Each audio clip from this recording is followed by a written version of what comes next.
Welcome back to the mini lecture on Chapter 7. This lecture will cover some basic points that we are addressing in the textbook relating to management and management structures. We will also begin to focus on some basic tools that management uses to support their goal setting and planning.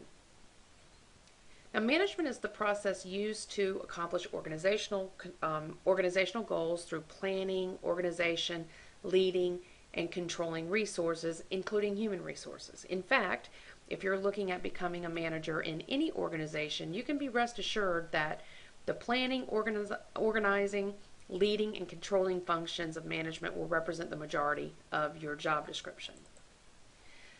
Planning involves determining the major goals of the organization and establishing policy, procedure, and strategy.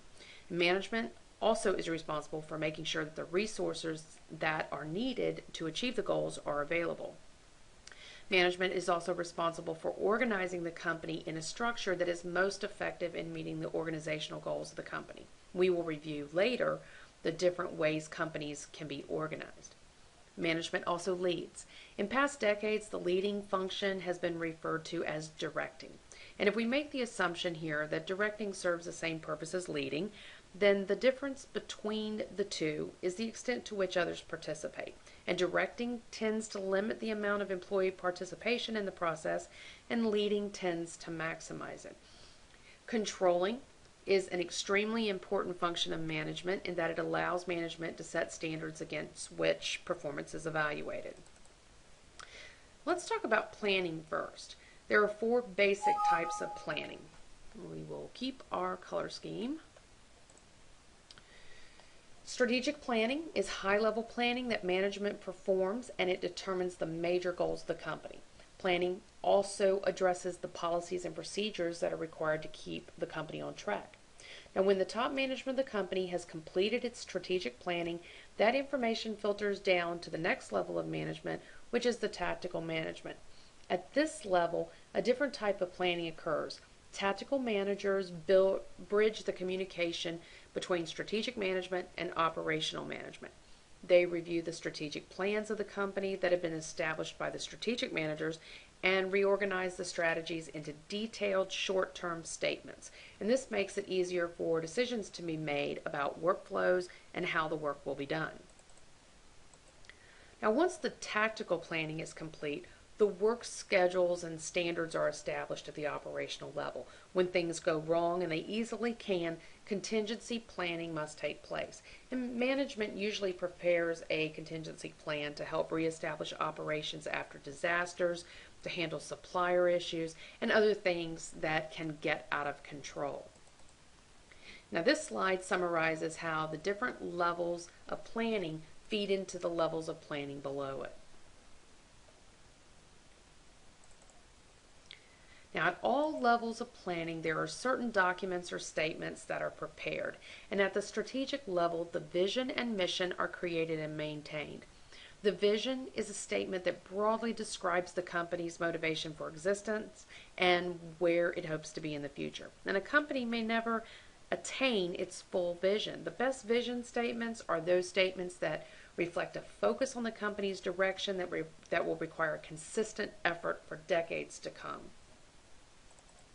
Now, the mission statement is a little bit different in that it breaks down the vision into fundamental building blocks that address the company's focus, philosophies, priorities, level of customer engagement, and it identifies the product and service. Now, the goals and objectives are usually set at the tactical and operational level because they speak to specific actions in specific time frames. And the goals and objectives might even be updated annually. Management uses different tools to help set its direction, and one of those tools is a SWOT analysis. Now, this book calls it a SWOT matrix, but that term matrix only really refers to the way the SWOT analysis is set up into four quadrants. In the upper left-hand side is the quadrant on strengths. In the upper left-hand side is the quadrants on strengths. In the upper right quadrant, the weaknesses are listed. External opportunities and threats are listed in the lower left and right quadrants. Now I want to take a moment and go over this in detail. It can be difficult when you first learn about SWOT analysis to completely understand what is going on. Now in the strength block in the upper left-hand corner, you were looking at the strengths that exist internally in the company. There should be no mention of anything external here. The book suggests that core competencies, areas of functional excellence, experience, cost advantages, and marketing advantages can be listed in this section. Now in the upper right quadrant, only weaknesses related to internal issues should be listed. If the company lacks a strategic direction, if they're failing to compete in terms of technology or facilities, if profitability is an issue, or there are quality problems, those are the types of things that are listed here. Now the bottom part of the SWOT analysis deals with external attributes in terms of opportunities and threats. And opportunities usually deal with the market, product, or competitive opportunities that the company can exploit. Threats usually deal with issues that are outside the company's control. For instance, if there is a change in consumer preferences, the company cannot control that. The company can either meet the changing consumer preferences or lose the market share.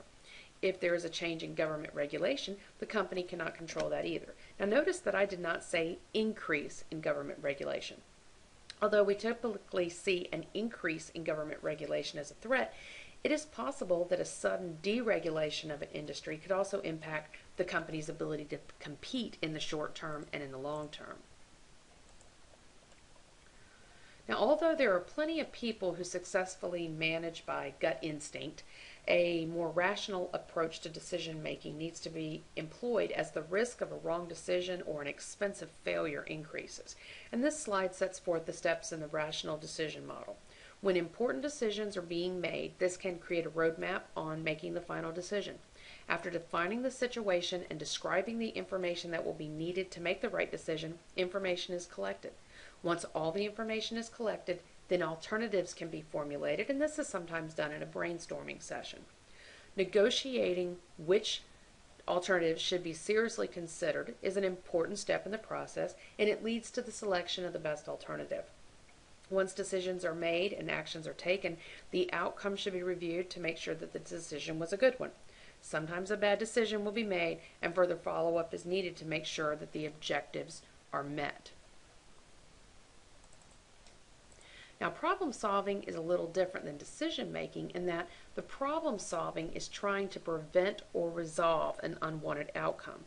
Now, this could be something like the correction of a quality failure, the replacement of a supplier, a marketing fiasco, or even the redesign of an entire business unit or department.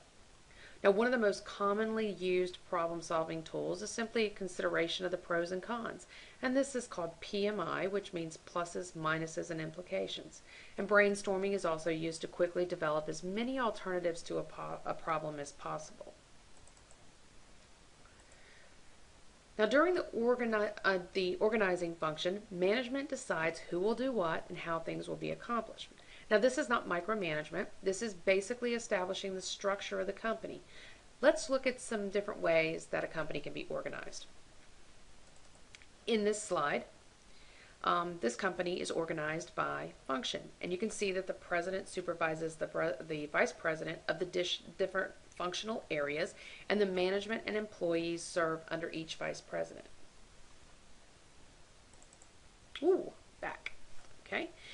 In this government organization, the general counsel, director, and chief performance officer supervise the entire hierarchy that is organized by functional areas of business operations, IT, operations, programs, and strategies. And in this slide, the president has direct control of the staff, and the customer or market segment drives the corporate organization. So the Consumer Products Division has its own VP.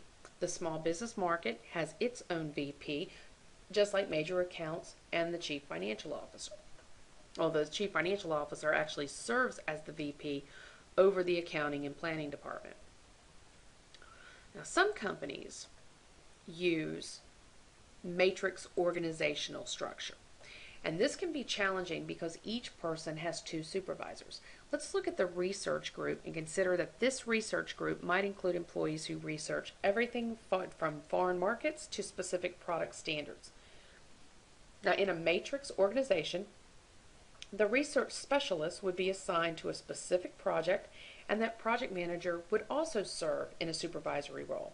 So let's say that the research specialist who researches foreign markets is assigned to the project manager who is responsible for introducing a new drug to the Brazilian market. The research specialist would answer both to the research group manager and the project manager for Brazil.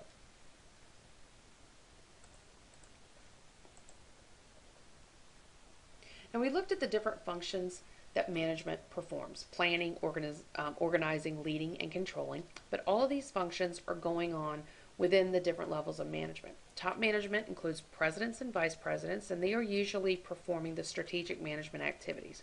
Middle management includes jobs like plant managers, division heads, and branch managers, and those managers usually handle tactical management. And that leaves operational management for the supervisors, and it includes positions like foremen, department heads, and section leaders. And employees work as direct support under their department heads to meet the company objectives.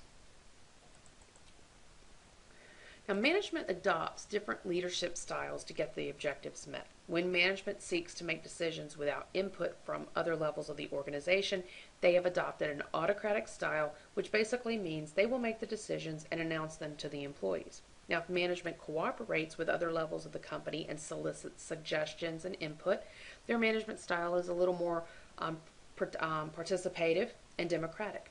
The complete opposite of autocratic management is free rein management, in which the manager sets a limit and the employees can operate in the way they identify as best within those limits. But regardless of the management style, whether autocratic, participative, or free rein, management has the responsibility to control as well. And this may apply to financial management, quality standards, government compliance, product development, engineering, or any other areas of the business that exist. Control is established by asserting a 5-step process. Now, the first step is to define a standard or an expectation. Now, it is easy to explain this in terms of quality control, but keep in mind that this applies to HR, engineering, manufacturing, document preparation, accounting, and even functions like auditing and purchasing. Step 2 involves monitoring performance and collecting data. And this data collection may be over a period of time, like a year or a week.